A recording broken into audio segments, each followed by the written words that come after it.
अच्छा हुआ आप स्टेशन नहीं आई, मैं अपने आप को रोक नहीं पाता। मुझे ताज्जुब है आप अपने आप को संभाल कैसे पाईं। मैं तो बहुत कमज़ोर, बेहद नाजुक और भावुकता से भरा व्यक्ति हूँ। लोगों को मेरे बारे में बहुत गलत धारणा है। वे समझते हैं कि मैं एक कठोर दिल का, क्रूर, खरी कहने वाला, ठंडा और तार्किक आदमी हूँ जिसके पास सिर्फ दिमाग है और जैसे दिल है ही नहीं। पर मेरे भीतर भी एक कोमलता है, एक नज़ाकत है जो मुझे कमज़ोर करती है। मुझे उम्मीद है कि आप मेरे आंसू बहाने पर मुझे कमज़ोर दिल का आदमी नहीं मानेंगी। 20वीं सदी के भारत के ताकतवर शख्स डॉक्टर भीमराव आम्बेडकर किससे उम्मीद कर रहे हैं कि वे उन्हें रुलाई फूटने पर कमज़ोर न माने। ये बाबा साहेब का ख़त है जो 12 मार्च 1948 को उन्होंने अपनी मंगेतर शारदा कबीर को लिखा था। ये माई साहेब की कहानी है, डॉक्टर शारदा कबीर, भीमराव आम्बेडकर की दूसरी पत्नी। डॉक्टर शारदा कबीर जिनकी शादी के बाद उनका नाम बदला और बदलकर हुआ सविता आम्बेडकर। नमस्कार, मेरा नाम दिव्यांशी सुमराव है। आप देख रहे हैं किताबों से जुड़ा हमारा रोजाना का कार्यक्रम किताबी बातें, जिसमें होती है रोज की एक किताब और उसके किस्से। आज हम माई साहेब के आसरे बाबा साहेब की जिंदगी में दाखिल होंगे और हमारे लिए दरवाज़ा बनी है सविता आम्बेडकर की आत्मकथा आम्बेडकरांच्या सहवासात, जिसका मराठी से अंग्रेजी में तर्जुमा किया है नदीम खान ने Baba Saheb my life with doctor Ambedkar नाम की किताब में। सविता आम्बेडकर एक मध्यम वर्गीय सारस्वत ब्राह्मण परिवार से ताल्लुक़ रखती थी। संयोग ही है कि सविता और भीमराव दोनों के पुरखे महाराष्ट्र के रत्नागिरी जिले से ताल्लुक़ रखते हैं। उन्होंने 1937 में MBBS की अंतिम परीक्षा पास की। वो आगे MD की डिग्री पाना चाहती थी, लेकिन ख़राब तबीयत ने उनका ये सपना पूरा नहीं होने दिया और उन्होंने एक सीनियर डॉक्टर माधवराव मालवंकर के यहाँ बतौर जूनियर डॉक्टर प्रैक्टिस शुरू कर दी। सविता बताती हैं कि जब वे भीमराव आम्बेडकर की ज़िंदगी में दाखिल हुई तो वे कई बीमारियों से जूझ रहे थे। 1953 में दिल का पहला दौरा पड़ने के बाद भीमराव की हालत बेहद नाजुक हो गई थी। उनका उठना और बैठना तक मुश्किल होने लगा था। इसके बावजूद भी सविता कहती हैं, मैं विनम्रता से यह दर्ज करना चाहती हूँ कि यदि मैंने उन्हें नागपुर की धर्म परिवर्तन सभा के लिए ना प्रोत्साहित किया होता तो वह ऐतिहासिक घटना कभी नहीं हुई होती।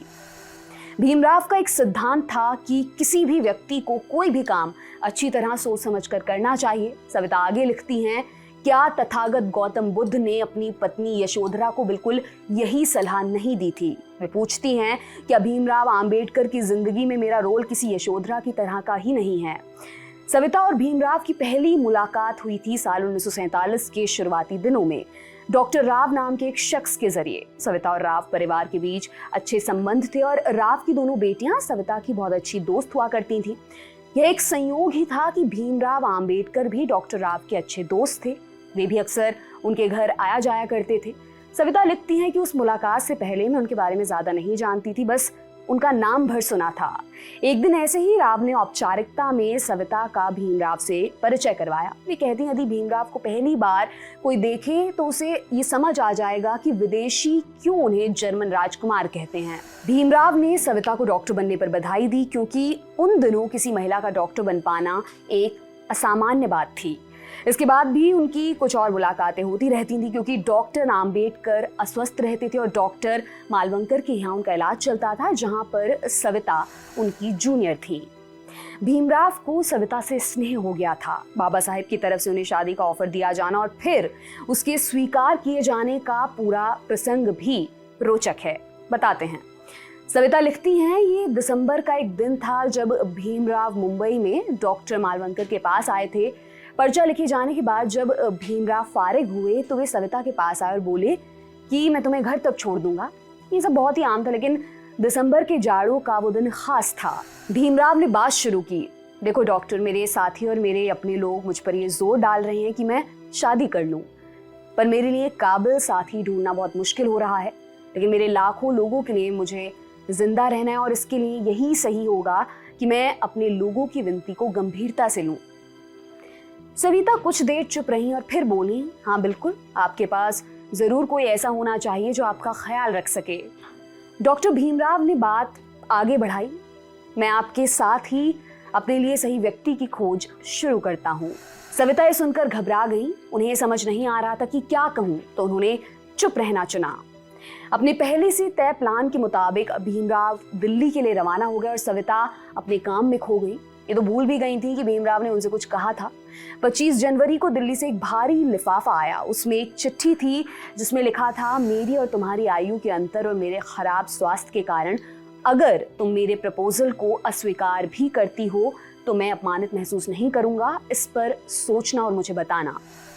सविता को समझ नहीं आ रहा था कि वे क्या करें। एक पूरे दिन और एक पूरी रात सोचने के बाद उन्होंने भीमराव को अपनी हाँ का पत्र लिख दिया। वे बताती हैं कि उनकी हाँ का सिर्फ एक कारण था कि भीमराव साहिब की तबीयत किसी भी हालत में सुधरनी चाहिए, तभी वे सबसे अच्छी तरह से भारत का संविधान लिखने का ऐतिहासिक काम कर पाएंगे। सविता अम्बेडकर डॉक्टर भीमराव अम्बेडकर से शादी के बाद माई साहिब के नाम से प्रसिद्ध हुई। माई साहिब बाबा साहिब के प्यार भरे गुस्से का एक अफसाना सुनाती हैं और मैं यहाँ आपको उनकी निजी जिंदगी में ले चलूंगी। एक दिन भीमराव को पार्लियामेंट में भाषण देना था और उन्होंने सविता से कहा कि आप भी मेरे साथ चलिए। सविता साड़ी पहनकर तैयार हो गई, पर ये वो साड़ी नहीं थी जो भीमराव ने पहनने के लिए कहा था। वे इस बात से इतना रूठ गए कि बोले, आप समझती ही नहीं हैं आपको क्या पहनना चाहिए। जब वे रवाना हो रहे थे तो कहकर गए, आप मत आइएगा। पर सविता भी अपने जीवन साथी के रूठने और उन्हें मनाने से वाकिफ थी। वे बताती हैं, मैंने ड्राइवर से कहा साहिब को संसद तक ड्रॉप करके वापस आ जाना, मुझे भी वहां आना है। भीमराव आवेश के साथ कार में बैठे और संसद के लिए निकल गए, पर ड्राइवर को आदेश मिल चुका था। वो सविता को लेने वापस आया। सविता भीमराव की पसंद वाली साड़ी पहन चुकी थी और तैयार होकर इंतजार कर रही थी। वे संसद पहुंची और अपनी जगह पर बैठ गईं। भीमराव जब बोलने के लिए खड़े हुए तो उन्होंने आदतन अपनी आंखें ऊपर की ओर उठाईं। वहां सविता को अपनी पसंद वाली साड़ी में बैठा हुआ देखकर वो आश्चर्य के साथ उन्हें बड़ी देर तक एकटक देखते रहे। उन्होंने सोचा तक नहीं था कि सविता उस दिन संसद आएंगी। सविता लिखती हैं, उन्होंने मुझे देखा और उनका गुस्सा छूमंतर हो गया था। भीमराव ने संसद में अपना काम पूरा किया और दोनों पति पत्नी साथ में घर वापस आए। सविता इसे भीमराव का गुस्से वाला प्यार कहती हैं। वे आगे बताती हैं कि भीमराव का उनकी साड़ियों को लेकर चुनाव शार्प और परफेक्ट रहता था। वे मुझसे ज्यादा अच्छी तरह जानते थे कि मुझ पर कैसे कपड़े फपते हैं। जब मैं चौड़े बॉर्डर वाली साड़ी पहनती थी तो उन्हें पसंद नहीं आता था। उनकी चाहत थी कि मैं नैरो बॉर्डर वाली साड़ियाँ ही पहनूं। जब तक वे जीवित रहे मुझे उनकी पसंद की हुई साड़ियाँ पहनने में बहुत संतुष्टि मिलती थी। सविता अपनी आत्मकथा में शादी के 5 साल बाद 1953 की एक दुखद घटना का भी जिक्र करती हैं, जो उनकी शादीशुदा जिंदगी पर समय का एक भयावह हमला था। भीमराव चाहते थे उनकी एक बेटी हो। सविता ने सुझाव दिया कि वे उनकी बहन की बेटी भी गोद ले सकते हैं, लेकिन भीमराव गोद लेने के बजाय अपना बच्चा चाहते थे। दुर्भाग्य से यह इच्छा पूरी नहीं हो सकी। 1953 में सविता गर्भवती हुई थी। भीमराव कहा करते, देखना हमारी बेटी होगी, और पति पत्नी बच्ची के नाम पर मीठी तकरार किया करते। इसी समय में दोनों जन कश्मीर के तब के मुख्यमंत्री शेख अब्दुल्ला के विशेष न्योते पर कश्मीर गए। शेख ने स्पेशल गेस्ट हाउस में उनके रहने की व्यवस्था की थी और उन्हें बहुत खास डिनर के लिए आमंत्रण भेजा था। भीमराव ने शेख से कश्मीर के विषय पर चर्चा की। एक दोपहरी सविता को चक्कर आने लगते हैं और उन्हें कुछ बार उल्टी हो चुकी थी। पत्नी की खराब तबीयत ने भीमराव को व्याकुल कर दिया था। उन्होंने तुरंत दिल्ली के लिए फ्लाइट ली। भीमराव उन्हें दिल्ली एयरपोर्ट से सीधे अस्पताल ले गए। डॉक्टरों ने सविता का चेकअप किया और उन्हें दवाइयां दी, लेकिन सविता का गर्भपात हो गया था। इस घटना ने उनकी शादीशुदा जिंदगी की खुशियों को उजाड़ दिया था। भीमराव इस घटना के बाद मानसिक अवसाद में चले गए थे। सविता लिखती हैं, वे इस हद तक प्रभावित थे कि उन्होंने इस शादीशुदा जिंदगी में दिलचस्पी खो दी थी। इस घटना के बाद सविता ने किसी लड़की को गोद लेने के लिए भीमराव से कहा। वे लिखती हैं, मुझे लगा उनके दिल में पैबस्त कांटे को निकालने के लिए यह जरूरी है। अंततः भीमराव भी मान गए थे और उन्होंने सविता की बहन की बेटी को गोद लेने का मन बना लिया था, लेकिन यह कामना भी मूर्त शक्ल नहीं ले पाई। किताब में भीमराव को 2 दिनों तक भूखे रखे जाने की एक शर्मनाक घटना का भी विवरण है। एक बार महाड़ रोड के साथ बहने वाली नदी में बाढ़ आ गई थी और उस वक्त अछूत माने जाने वाले लोगों की बस्ती इस तरफ थी। बाढ़ का पानी 2 दिन बाद भी कम नहीं हुआ था। अब चूंकि डॉक्टर आम्बेडकर नदी के इस ओर फंस गए थे और वे उधर की तरफ वाली बस्ती में पार करके जा नहीं सकते थे। इसका खामियाजा ये रहा कि भीमराव को 2 दिनों तक भूखा रहना पड़ा था, क्योंकि कोई भी व्यक्ति किसी अछूत माने जाने वाले व्यक्ति को खाना नहीं खिलाना चाहता था। डॉक्टर सविता की आत्मकथा आंबेडकरांच्या सहवासात मराठी भाषा में साल 1990 में आई थी। 30 बरस तक किसी स्कॉलर को यह मालूम तक नहीं था कि ऐसा कोई दस्तावेज भी उपलब्ध है।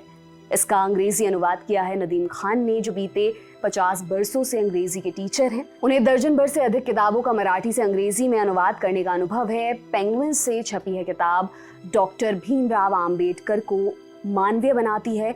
इसमें एक पार्टनर के रूप में सविता ने अपने पति के साथ अपने अनुभवों को दर्ज किया है। भीमराव के प्रेम से पगे कई पत्र इस किताब का हिस्सा हैं। कई उपशीर्षकों के साथ किताब में आंबेडकर की जिंदगी के अलग अलग पहलुओं को दर्शाया गया है। हमने आंबेडकर के लिखे पत्र से आपको इस यात्रा में आमंत्रित किया था। विदा का ये वक्त है, सो अब के सविता का एक पत्र पढ़वाते हुए कल आपका इंतजार करेंगे। भीमराव के सहयोगी चित्रे को खत लिखते हुए वे अपनी चिंता जाहिर करती हैं। उनकी नई किताब रिडल्स इन हिंदुइज्म उनकी निजी सुरक्षा को खतरे में डालने वाली है, इसलिए बहुत ज़रूरी है कि एक ईमानदार, बुद्धिमान और समर्पित आदमी हर वक्त उनके साथ रहे। आपके लिए तमाम जानकारी लेकर आए हैं हमारे साथी दीपक तेंगुरिया। ऐसे ही कमाल किताबी बातों के लिए जुड़े रहिए दी लल्लन टॉप के साथ। बहुत बहुत शुक्रिया।